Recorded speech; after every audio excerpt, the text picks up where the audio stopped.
Straightforward part of the course now. I'm going to put two areas together, marketing budgets and marketing plans, because I think they fit quite nicely together. So here we go. When we think about marketing, the most important thing to do is really think about all of the areas and all of the units that you studied before.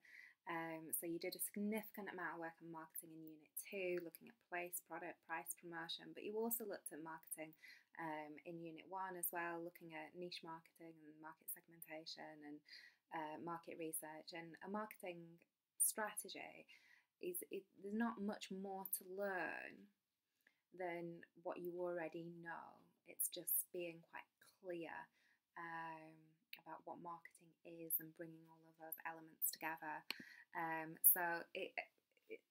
To define what a marketing plan is, it's a set of proposed marketing actions to be undertaken over a period of time, which, if carried out, should enable a business to achieve its marketing objectives.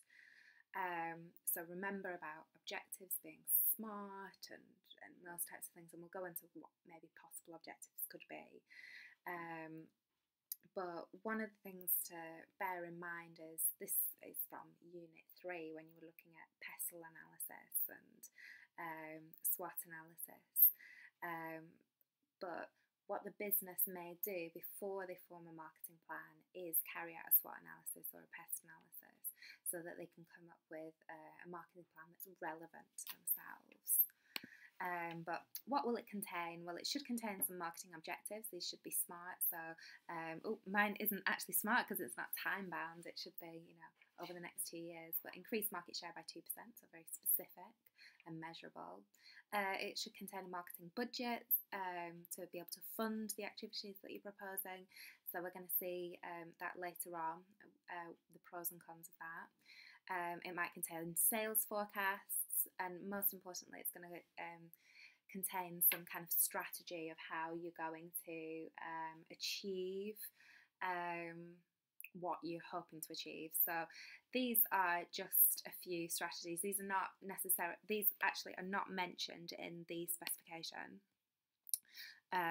But they're just in case maybe you've come across them or read them. There are different strategies that businesses would engage in, and sometimes they'll just kind of come up with their own plan and it won't follow a template at all. But you might engage in cost leadership, so that's where you try and make yourself seem different by being the lowest cost. So that could be Ryanair, or you might engage in some type of differentiation strategy, so having a unique selling point which might be tangible so you can touch it, so it actually is a unique selling point, or it may be intangible, such as a brand.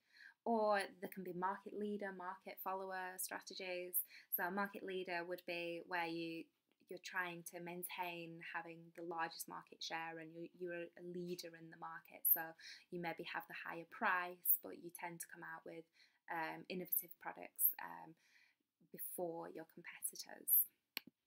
So this is a past paper question from Unit 4. Explain the possible advantages and disadvantages to a business of having a marketing plan.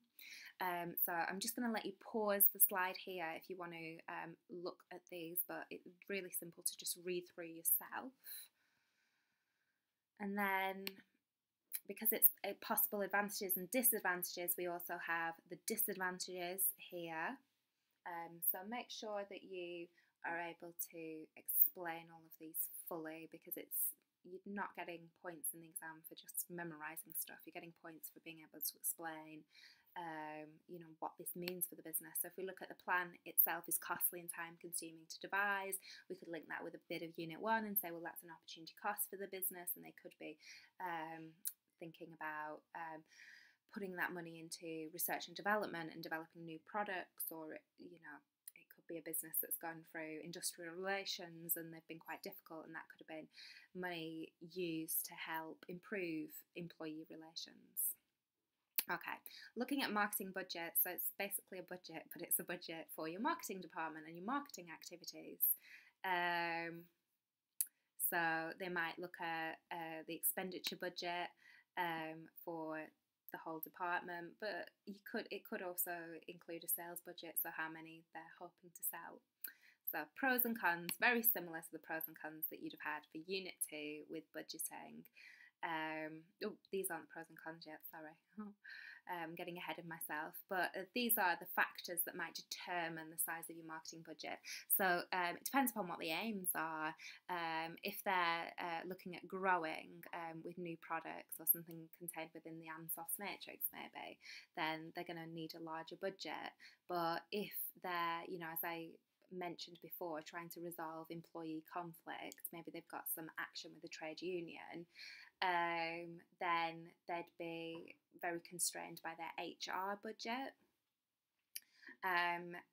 It might be determined by how rewarding they think the venture is going to be. So if you have a project where you're trying to break into a new market, so for example Tesco, when they tried to break into the American market with their Fresh and Easy stores, invested millions of pounds into doing that because they wrongly believed that they were going to be very successful, but they put millions of pounds into it. Now, they wouldn't have put as much money into it if maybe it had been a smaller market that they were aiming for.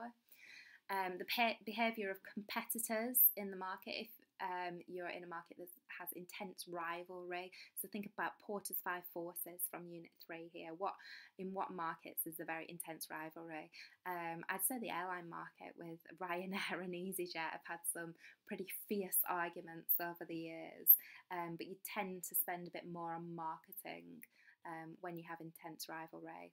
And the nature of the market as well. Remember B2B from Unit 2. So this, it just goes to show how synoptic Unit 4 is. Synoptic meaning it includes all the different areas. The key to this exam is not knowing, well, I'm not saying don't revise, do revise, that's very, very important. There's actually not that much on the spec. It's really about drawing all your knowledge together. So what I was saying is, remember from Unit 2, B2B, you don't use above the line marketing for B2B really. You only use it for B2C, whereas you use direct marketing for both of them. So if you remember from Unit 2, above the line